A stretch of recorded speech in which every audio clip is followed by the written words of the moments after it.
Hello students, welcome to our channel focus classes. हम लोग tissue chapter कर रहे थे और टिश्यू चैप्टर में हमने एपिथेलियम टिश्यू स्टार्ट किया था। तो एपिथेलियम टिश्यूज़ में हमने कुछ टिश्यूज़ कंप्लीट किए थे, जैसे कि स्क्वैमस एपिथेलियम, क्यूबॉइडल एपिथेलियम और कॉलमनर एपिथेलियम। अब इसके बाद हम आते हैं ग्लैंडुलर एपिथेलियम और सीलिएटेड एपिथेलियम। ये क्या होते हैं, आइए देखते हैं। ग्लैंडुलर एपिथेलियम होता क्या है? जब कोई कॉलमनर टिश्यू जो होता है, कॉलमनर एपिथेलियम टिश्यूज जो होते हैं उनकी इनफोल्डिंग होने लगती है। इनफोल्डिंग का मतलब क्या होता है? कॉलमनर एपिथेलियम क्या होता है, पहले तो इलोंगेटेड सेल्स होती हैं, उनका ग्रुप होता है जो एक साथ बनके हमारा टिश्यू मिलता है। तो जब ये टिश्यूज़, कॉलमनर टिश्यूज़ अंदर इनफोल्ड करने लग जाते हैं, मतलब उसी सेल्स के अंदर इनफोल्डिंग होने लग जाती है, तो इसको बोलते हैं हम glandular epithelium. So it form when portion of columnar epithelium fold inward। ये फोल्ड कहाँ पर करेगा? इनवर्ड साइड में करेगा, आउटवर्ड नहीं करेगा, इनवर्ड डायरेक्शन में फोल्डिंग होगी इसकी। तो ये क्या बनाएगा? मल्टी सेलुलर ग्लैंड्स बनाएगा। तो ये मल्टी सेलुलर ग्लैंड्स फॉर्म करेगा अपने अंदर, और इसी को हम ग्लैंडुलर एपिथेलियम कहते हैं। So again it form when portion of columnar epithelium, columnar epithelium में अंदर की साइड में इनफोल्डिंग होने लगेगी, तो इसको बोलेंगे हम मल्टी सेलुलर ग्लैंड्स फॉर्म होंगी, और मल्टी सेलुलर ग्लैंड्स को हम ग्लैंडुलर एपिथेलियम कहेंगे। अब इसके बाद इट इज़ प्रेजेंट इन, ये प्रेजेंट कहाँ पर होता है? तो गैस्ट्रिक ग्लैंड्स में प्रेजेंट होगा ये, सेकंड पैनक्रिएटिक लोब्यूल्स में प्रेजेंट होगा, और कहाँ प्रेजेंट होगा? पैनक्रिएटिक ग्लैंड्स में प्रेजेंट होगा। ओके, कहाँ प्रेजेंट होगा? गैस्ट्रिक ग्लैंड्स में, पैनक्रिएटिक लोब्यूल्स में और पैनक्रिएटिक ग्लैंड्स में ये प्रेजेंट होगा। कौन सा tissue? Glandular epithelium tissue. Okay, अब इसके बाद आता है सीलिएटेड एपिथेलियम। तो सीलिएटेड एपिथेलियम के जैसे नाम से ही आपको समझ में आ रहा होगा, सीलिएटेड, पहले भी हम थोड़ा सा इसका डिस्कस कर चुके हैं कि सीलिया क्या होते हैं। तो सीलिएटेड एपिथेलियम में सीलिया प्रेजेंट होंगे उसके अपर सरफेस पर, तो इनको बोलेंगे हम सीलिएटेड एपिथेलियम टिश्यूज़। तो सीलिएटेड एपिथेलियम टिश्यूज़ क्या होते हैं? It form when cilia present on surface of epithelium. कहाँ पर प्रेजेंट होंगे? सरफेस पर, किसके? एपिथेलियम टिश्यूज़ के।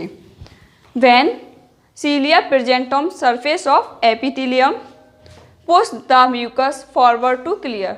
और ये क्या करते हैं? म्यूकस को पुश करते हैं फॉरवर्ड डायरेक्शन में, उसको क्लियर करने के लिए। तो इनको बोलते हैं हम ciliated epithelium. So it is also called ciliated columnar epithelium.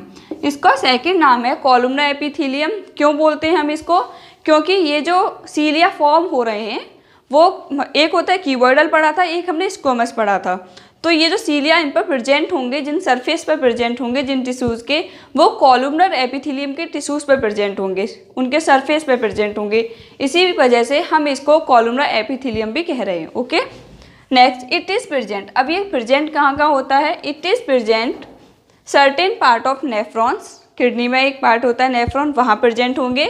Second trachea में होंगे, और ये ओविडक्ट में भी प्रेजेंट होते हैं। ओविडक्ट यानी कि फैलोपियन ट्यूब। ओके, तो ये इनकी प्रेजेंस कहाँ है? It is present certain part of nephron, nephron में प्रेजेंट होंगे, ट्रैकिया में प्रेजेंट होंगे और ओविडक्ट में प्रेजेंट होंगे। ओके, अब इसके बाद इसका फंक्शन क्या है? पहले ग्लैंडुलर एपिथेलियम का फंक्शन रह गया था, वो देखते हैं।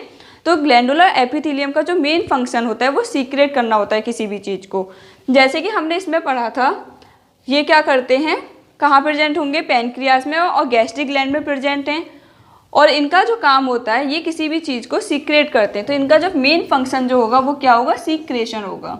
Okay, next ciliated. अब सीलिएटेड हमने पढ़ा, ये कहाँ प्रेजेंट होंगे? नेफ्रॉन में, ट्रैकिया में और ओविडक्ट में। इसी तरह से अब इनका फंक्शन क्या होगा, आप पहले अंदाज़ा खुद ही लगा सकते हैं कि कहाँ प्रेजेंट है और इनका फंक्शन क्या हो सकता है। यहाँ पे एक लाइन आई थी, push the mucus forward to clear. ये म्यूकस को भी जैसे फॉरवर्ड डायरेक्शन में क्लीन करने के लिए सीक्रेट करते हैं।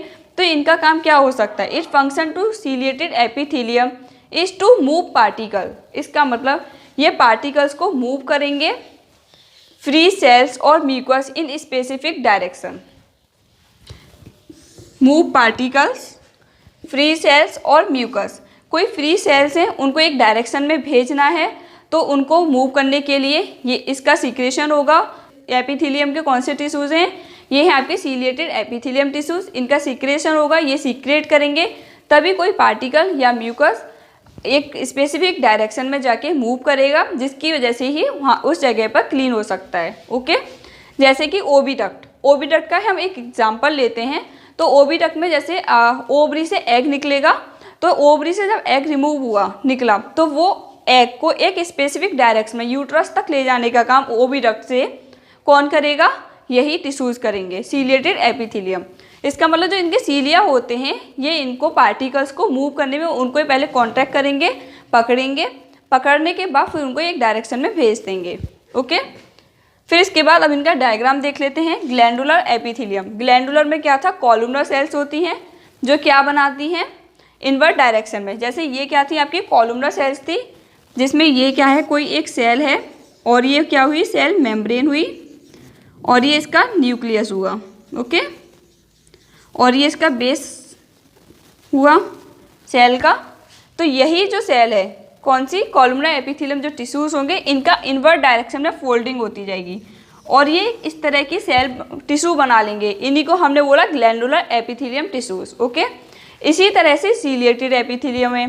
अब सीलिएटेड में जैसे सीलिएटेड के नाम से ही सीलिया प्रेजेंट होंगे, सीलिएटेड मतलब कि सीलिया, तो सीलिएटेड एपिथेलियम में सीलिया प्रेजेंट है किस पर, कॉलमनर एपिथेलियम के सरफेस पर। यहाँ पे क्या एब्सेंट है, आपका न्यूक्लियस, तो यहाँ न्यूक्लियस प्रेजेंट होगा और इन्हीं के सरफेस पर जब सीलिया प्रेजेंट होंगे तो इसको हम बोलेंगे सीलिएटेड एपिथेलियम, और इसी वजह से इसको हम सीलिएटेड कॉलमनर एपिथेलियम भी बोल सकते हैं क्योंकि ये कॉलमनर टिश्यूज पर प्रेजेंट हैं। ओके, अब इसके बाद कल जो हम स्टार्ट करेंगे वो करेंगे कनेक्टिव टिश्यूज। ये अलग टाइप के टिश्यूज हैं।